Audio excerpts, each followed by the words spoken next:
Oke, selamat malam. Malam. Luar biasa, tetap semangat. Oke, baik, kita akan lanjutkan materi kita yang kemarin tentang dasar perawatan lansia.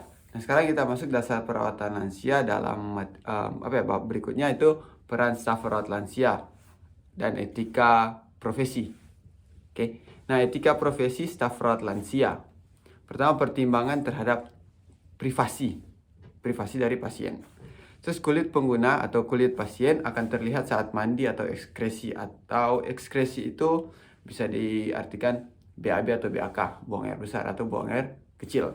Terus penting bagi perawat lansia, staf perawat lansia untuk memperhatikan privasi agar pengguna tidak merasa malu. Oke. Jadi contoh saat kita mau ganti popok atau ganti pampers, nah itu kita menutup tirai atau bahasa Manadonya itu pampele atau gorden. Bisa juga kita menutup pintu supaya pasien itu tidak merasa malu. Atau bisa juga saat kita mengganti pakaian, kita tutup pakai handuk juga nggak apa-apa. Oke, intinya kita menjaga privasi dari pasien tersebut. Kemudian kita ada di sini materinya itu menjaga kerahasiaan. Jadi menjaga kerahasiaan pasien.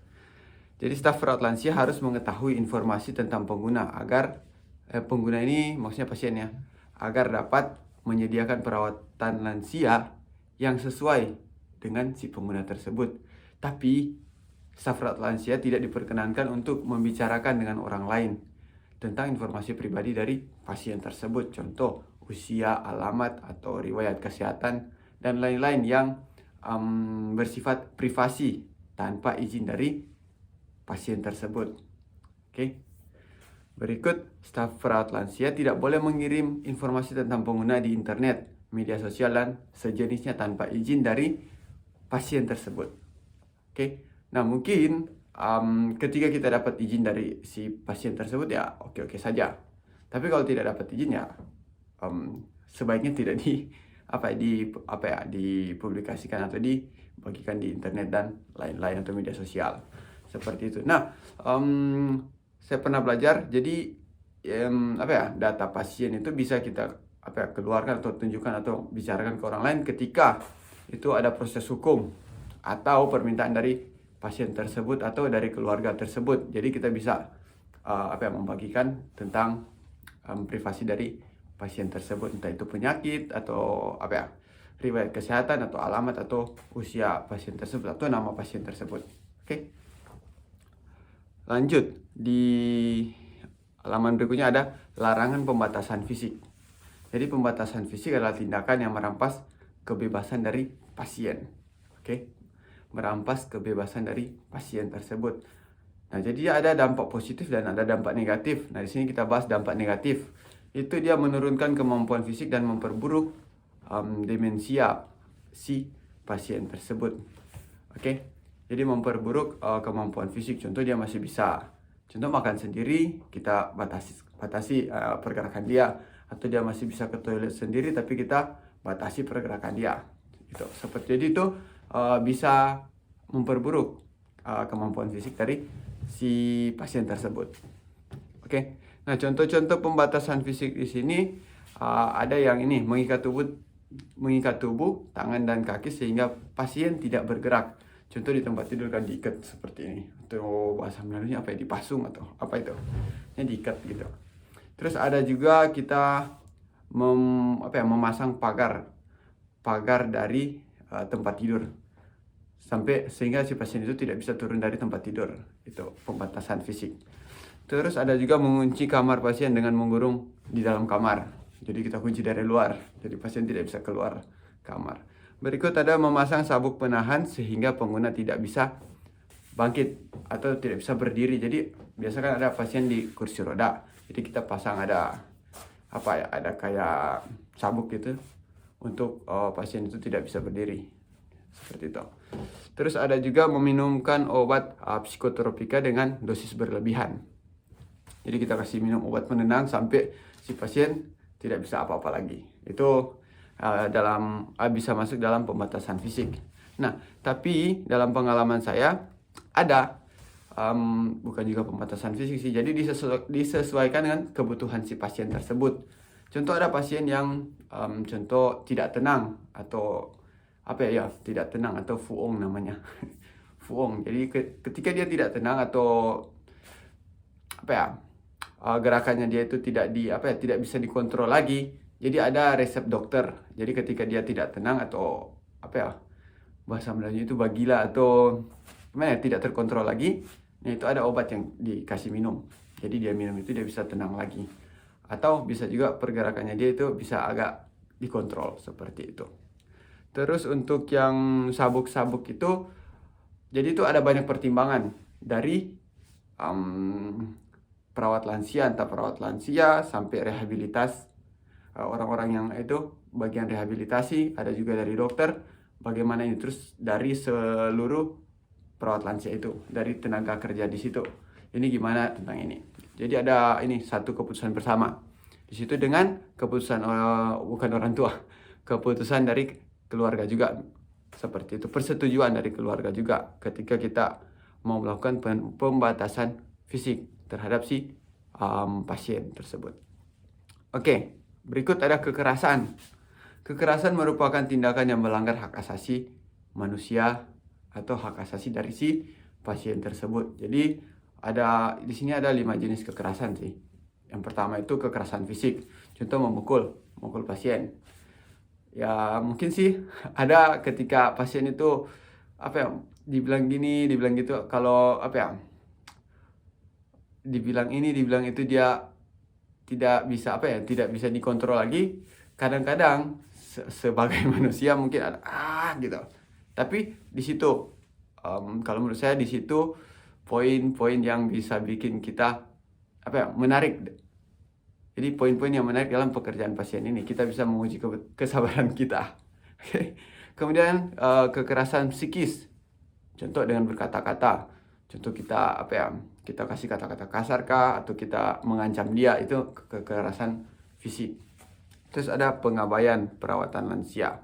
Pengabaian ini bisa dibilang, contoh pasien mau ke toilet atau lapar mau makan, kita tidak kasih, atau kita tidak kasih haknya dia.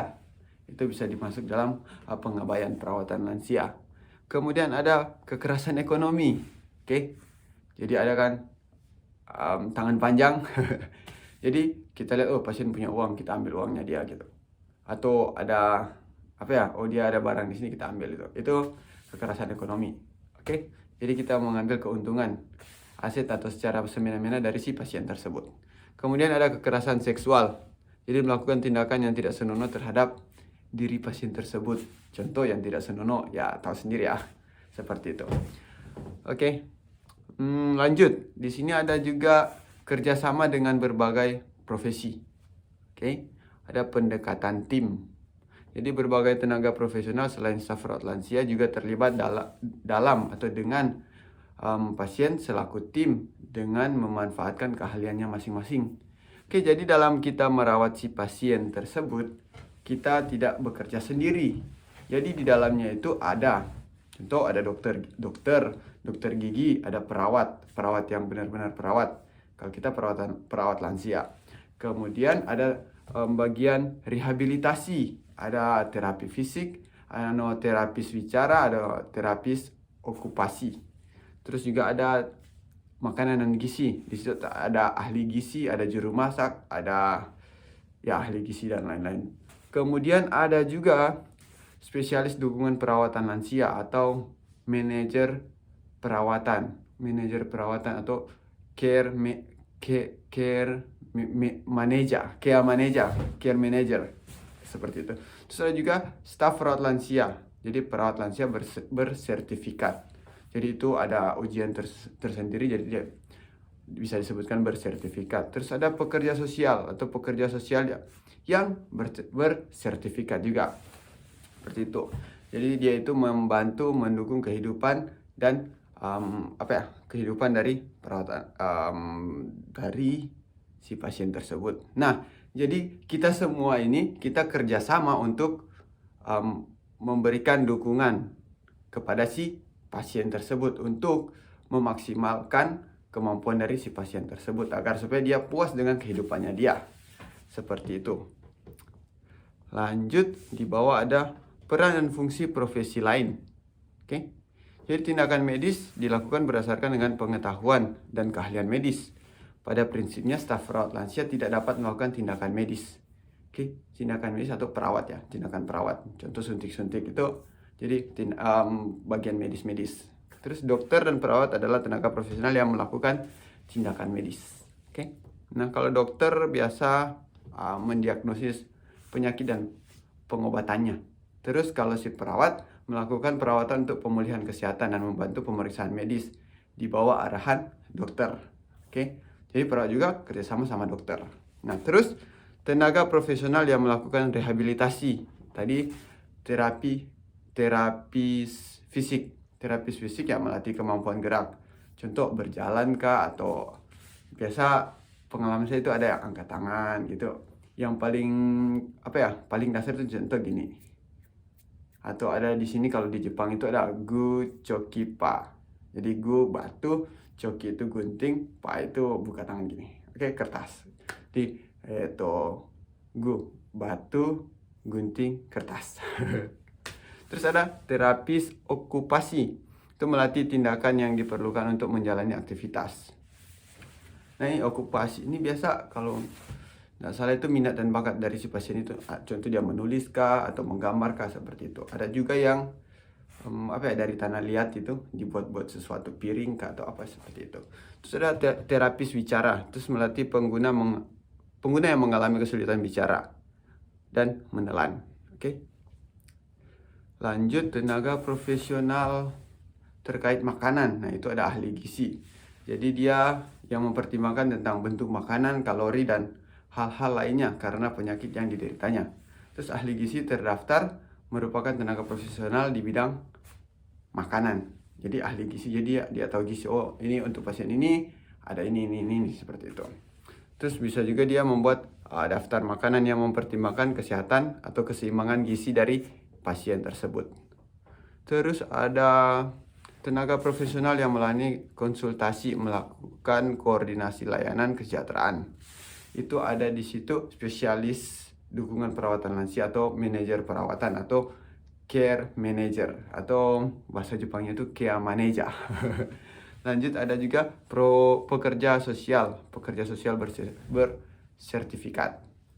Nah, jadi orang-orang ini melayani konsultasi dengan pengguna atau pasien atau juga keluarga pasien, serta berkomunikasi dan berkoordinasi dengan keluarga pasien tersebut, seperti itu.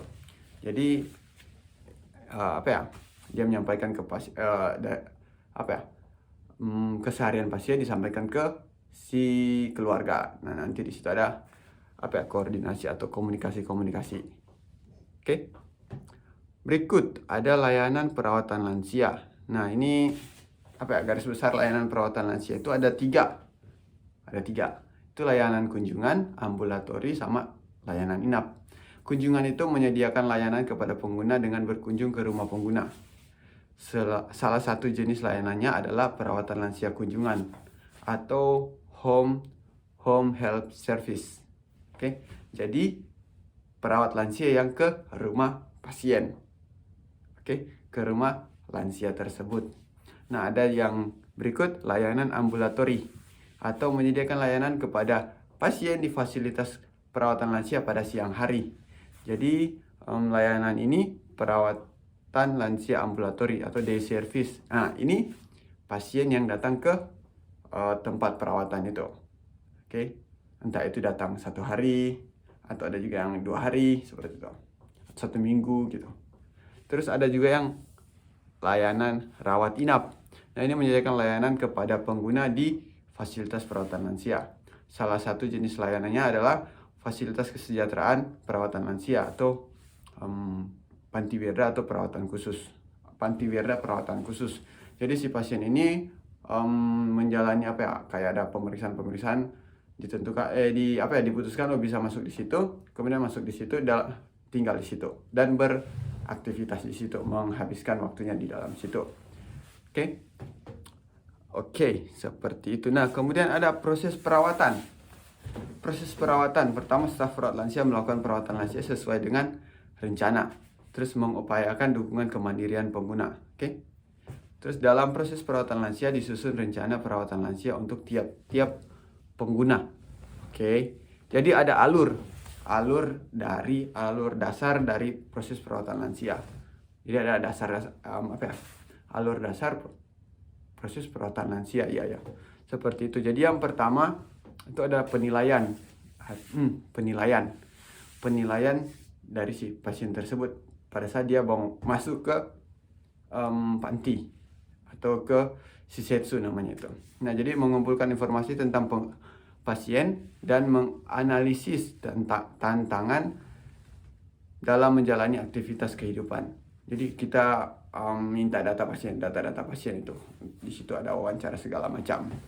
Menilai contoh dia ini perlu perawatan berapa gitu, atau dia tingkat lupa-lupanya demensianya berapa gitu, atau ini cisonya berapa gitu.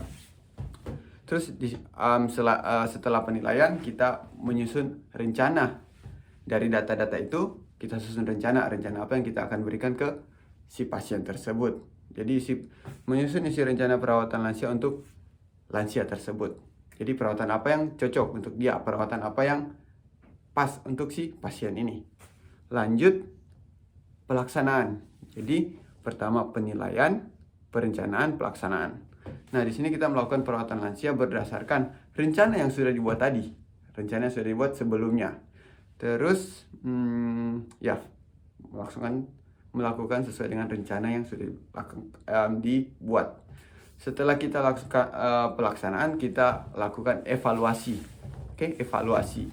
Jadi kita mengevaluasi tindakan-tindakan yang kita berikan dari rencana, terus pelaksanaan yang kita lakukan itu hasilnya seperti apa, itu bermanfaat atau ada yang perlu ditambah atau ada yang dikurang, seperti itu. Nah, setelah dari evaluasi kita kembali lagi ke penilaian yang tadi. Kita nilai lagi bagaimana ada perubahan atau tidak. Nah, kita buat rencana lagi, kita buat pelaksanaan, kemudian kita evaluasi lagi. Jadi seperti itu. Alur dari perawatan lansia. Terima kasih. Selamat malam. Malam. Luar biasa. Tetap semangat. Jangan lupa like, komen, dan subscribe. Terima kasih.